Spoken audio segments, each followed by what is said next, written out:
Hey everybody, in this video, I'm going to be talking about the history of the St. Louis City, Missouri Fire Department and going briefly in the synopsis of the Great St. Louis City Fire that happened back in 1849.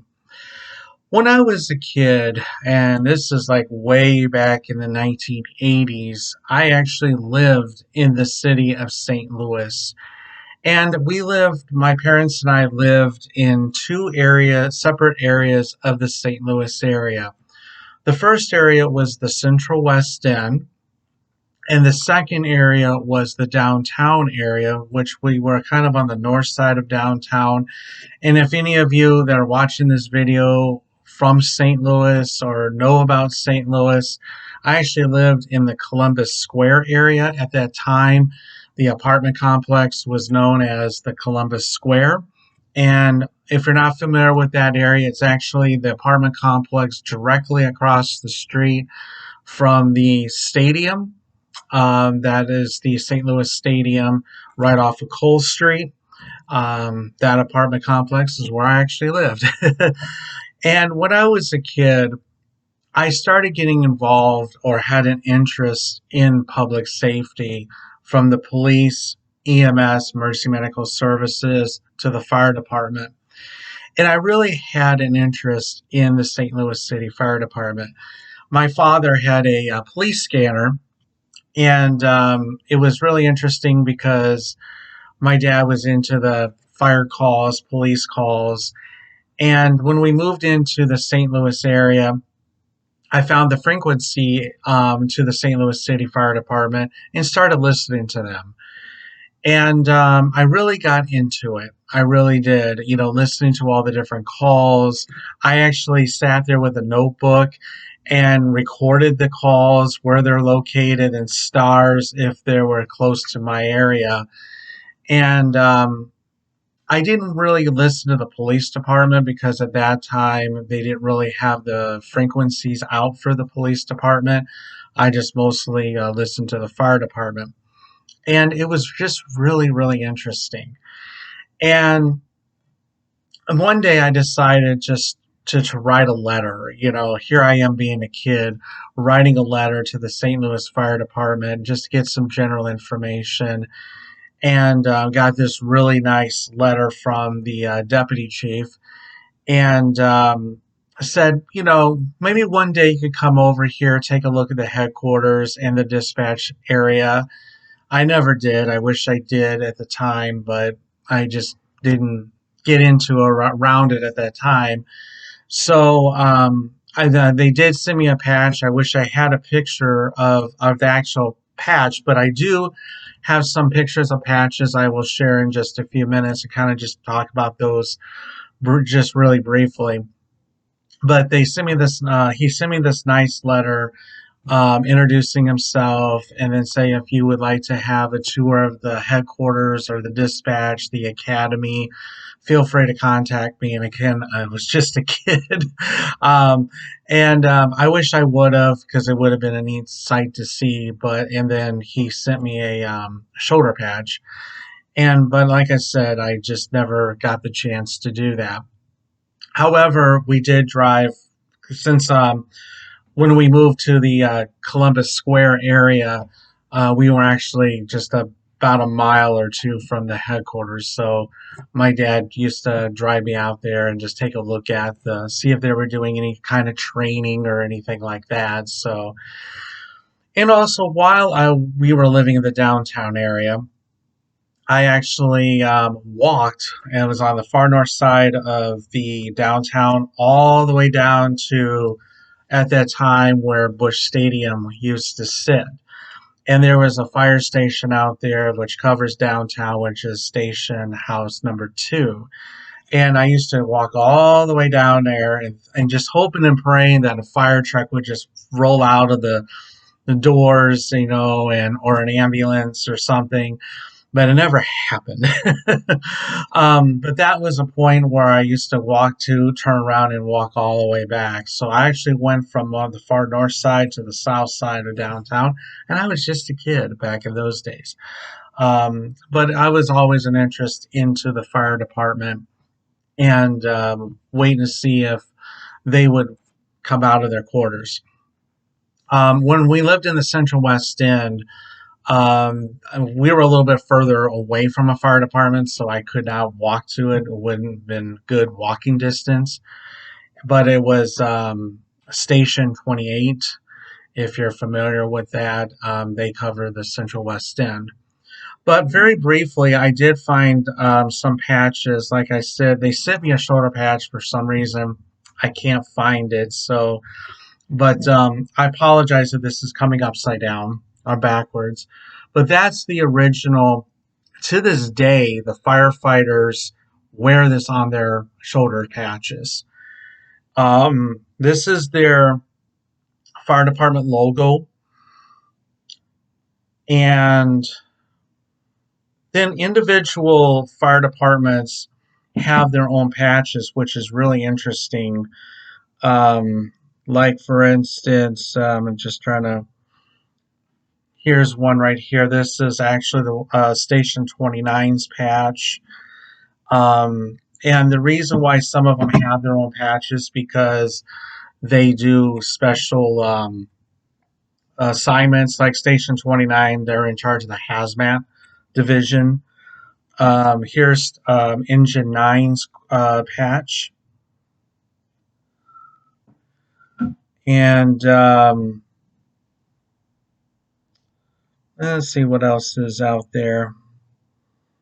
And that's all I got right now that are St. Louis that I see on here. I'm sure there's more on the internet that you can find, but that just gives you an indication. But some of the specialized teams have their own patches. And also, the fire department does, and I will briefly just discuss this in the video, talking a little bit about how the fire department expands out to Lambert International Airport as well. And got a lot of great information coming up, so let's dive into it.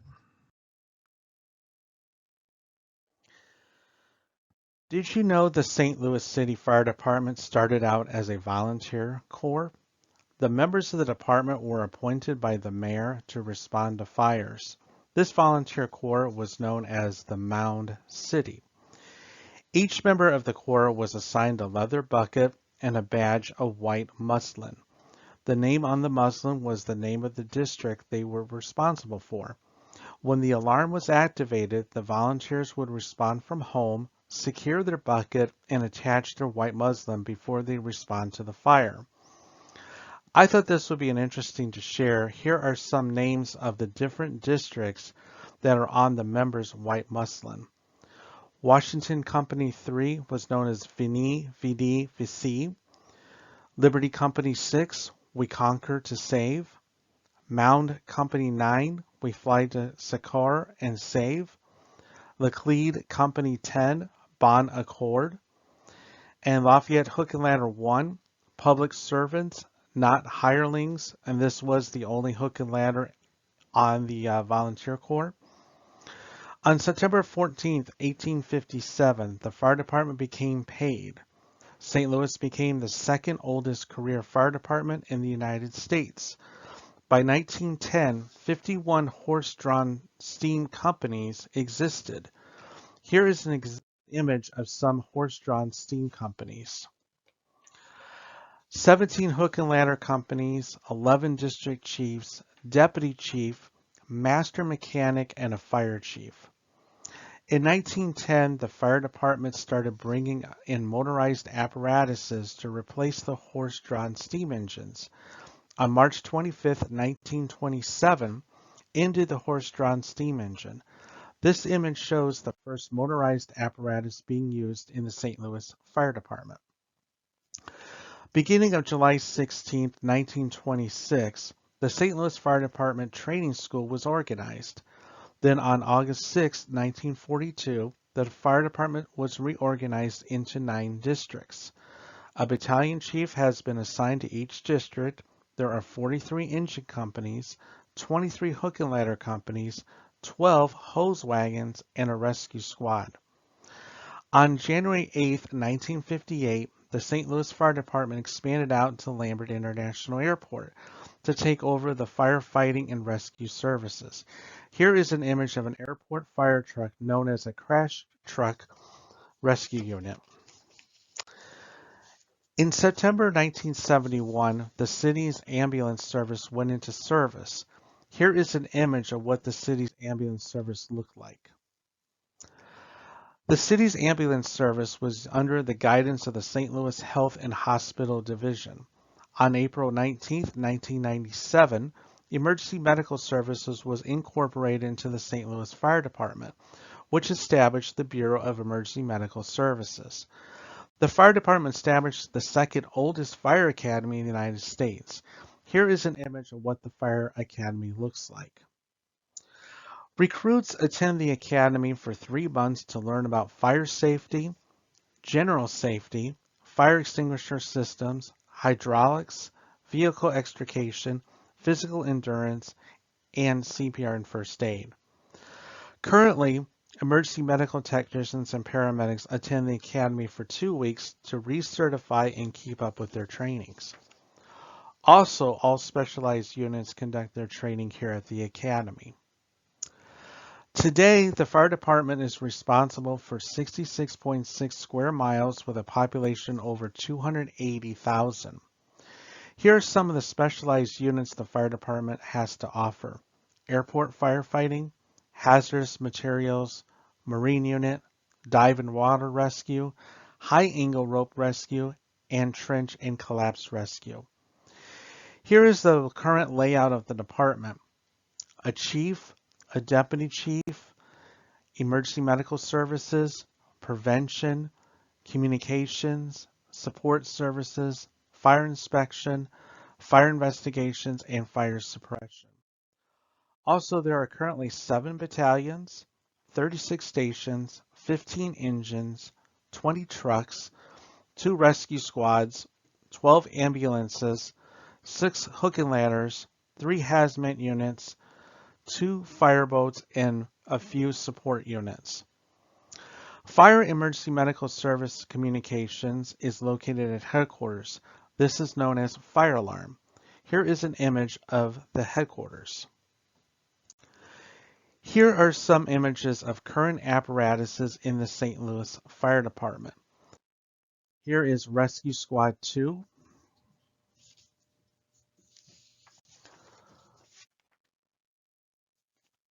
Hook and Ladder 4, Engine 2, and Medic Unit 14. Now I will talk about the Great St. Louis Fire of 1849.